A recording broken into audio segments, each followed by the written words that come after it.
Hi guys, मैं सुशांत आज आपके लिए लेके आया हूँ कपिंग थेरेपी। जितने भी जिम वाले हैं, अखाड़ा खेलते हैं या फिर नाल उठाते हैं या फिर कुश्ती करते हैं, जितने भी लोगों को इन चीज़ों में इंटरेस्ट है, जो भी फिजिकल मूवमेंट करते हैं, उनके लिए इतनी महत्वपूर्ण वीडियो बनने जा रही है। उनके लिए इतनी महत्वपूर्ण ये चीज़ है जो बताने जा रहा हूँ, कपिंग थेरेपी। कपिंग थेरेपी क्या होती है, कैसे क्या काम करती है और क्या क्या फ़ायदे हैं इसके, आज मैं आपको बताऊंगा। और आपको इसकी ज़रूरत क्यों है, ये सब आपको इसमें पता चलेगा। जैसे ही आप बराबर वर्कआउट करते हैं या जिम कर रहे हैं या नाल उठा रहे हैं, तो मसल्स इतनी टाइट हो जाती हैं कि पंपिंग नहीं हो पाती है, ब्लड का फ्लो नहीं हो पाता है, स्ट्रेच इतना आ जाता है, खिंचाव कि दर्द के मारे प्रैक्टिस नहीं कर पाते, आप दर्द के मारे जिम नहीं जा पाते हैं। तो उसके लिए घबराने की ज़रूरत नहीं है। करना क्या है, मैं थोड़ा सा इसके बारे में बताऊँगा। जैसे कि कपिंग कितने प्रकार की होती है।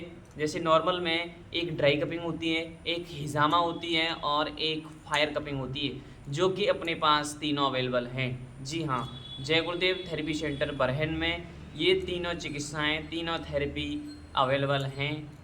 जैसे ये है ड्राई कपिंग, ये क्या करती है, जो आपकी ड्राई कपिंग है, जैसे कि मेरे बाइसेप या शोल्डर एरिया पे मसल्स इतनी टाइट हो गई हैं, स्ट्रेच मान गई हैं, ब्लड का फ्लो नहीं हो पा रहा है, इतना पेन है, इतनी इंजरी आ गई है, तो ये क्या करेगी, जो आपकी मसल्स होती हैं, मसल्स को ग्रोथ करती है, ब्लड को प्यूरीफाई करती है, जो मसल्स होती हैं उनको इंक्रीज़ करती है। जहाँ अपनी मसल्स डीएक्टिवेट या डेड हो जाती हैं, वहाँ से बीमारी इंक्रीज़ होती है, वहाँ से दर्द इंक्रीज़ होता है। तो ये क्या करती है, उन कोशिकाओं को रीजनरेट करती है, इंक्रीज़ करती है, ब्लड को प्यूरीफाई करती है।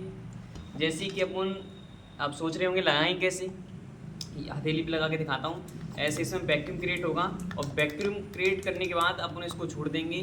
कुछ मिनटों तक आप इनको छोड़ेंगे, फिर यहाँ से वैक्यूम को निकाल दिया जाएगा। जो यहाँ की जितनी भी मसल्स थी वो खींचने के बाद टूटने के बाद वहाँ से रीजनरेट हुई और न्यू इंक्रीज़ हुई, और वहाँ का जो फ्लो था ब्लड का वो मंद पड़ गया था, यानी स्लो हो गया था, वो तेज़ी से रीजनरेट होता है, भाव अच्छा होता है। इसी के साथ साथ जैसे लोग कराते हैं bicep, tricep, chest, shoulder, back, thigh, है ना, काप्स, ट्रैप्स, यानी कि बराबर आप वर्कआउट कर रहे हैं तो ट्रैप्स में, शोल्डर में, चेस्ट बैक, स्पाइन, थाई, काप्स, ये इतने टाइट हो जाते हैं, इतना ब्लड का फ्लो नहीं हो पाता है, बहुत पेन होता है।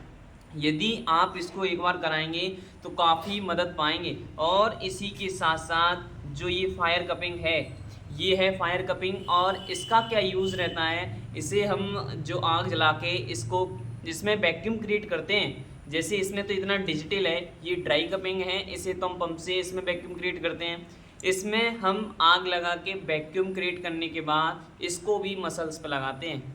हिजामा कपिंग में क्या होता है, जैसे ड्राई कपिंग के अकॉर्डिंग जब हम मसल्स पे इसको लगा देते हैं और कुछ मिनटों के बाद उसे निकाल लेते हैं और वहाँ पे निडलिंग कर दी जाती है, निडल से पंच की जाती है कुछ मसल्स, स्किन, तो वहाँ से क्या है कि जो ब्लड है, हिजामा थेरेपी में ब्लड निकलता है, तो उस जैसे कई लोग कहते हैं कि गंदा ब्लड जो रहता है तो वो निकलता है। हम तो ये कहेंगे कि पूरी बॉडी में जितनी भी सिराएँ हैं उनमें गंदा ही रक्त बहता है, अशुद्ध रक्त बहता है। एक सिरा है जो फेफड़े से हार्ट के लिए है, उसमें शुद्ध रक्त बहता है।